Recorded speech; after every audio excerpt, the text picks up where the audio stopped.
একসময়ে ভারতীয় রেলের সুস্বাদু খাবারের জন্য রেলযাত্রীরা অপেক্ষা করে থাকতেন, কিন্তু এখন তা অতীত। বর্তমানে রেলের খাবারের মান নিয়ে প্রশ্ন তোলেন যাত্রীরা। দূরপাল্লার খাবারের মান নিয়ে অভিযোগ জমা পড়ে না এমন দিন বর্তমানে নেই বললেই চলে। নিম্নমানের খাবার পরিবেশন করার কারণে গত 4 বছরে রেল বিভিন্ন ভেন্ডরকে প্রায় 3 কোটি টাকা জরিমানা করেছে, এমনটা জানিয়েছেন খোদ রেলমন্ত্রী অশ্বিনী বৈষ্ণব। ভারতীয় দূরপাল্লা ট্রেনে খাবার পরিবেশনের দায়িত্বে রয়েছে Indian rail catering and tourism corporation, অর্থাৎ আইআরসিটিসি।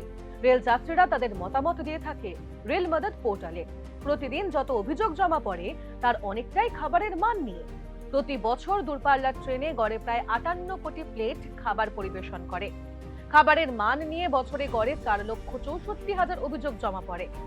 আইআরসিটিসির তরফে জানা যাচ্ছে, অভিযোগের ভিত্তিতে তদন্ত করে বিভিন্ন ভেন্ডর সংস্থাকে গত 4 বছরে 2,80,00,000 টাকা জরিমানা করা হয়েছে। এই প্রসঙ্গে রেলমন্ত্রী অশ্বিনী বৈষ্ণব রাজ্যসভায় বলেন, ট্রেনের খাবারের খারাপ মান নিয়ে কোনো যাত্রী অভিযোগ করলে যদি সংশ্লিষ্ট ভেন্ডরের কাজে গাফিলতি প্রমাণিত হয়, তাহলে তা দ্রুত এবং যথাযথ শাস্তিমূলক ব্যবস্থা নেওয়া হয়। সমস্যা সমাধানে ভারতীয় রেল আরও কড়া পদক্ষেপ করছে।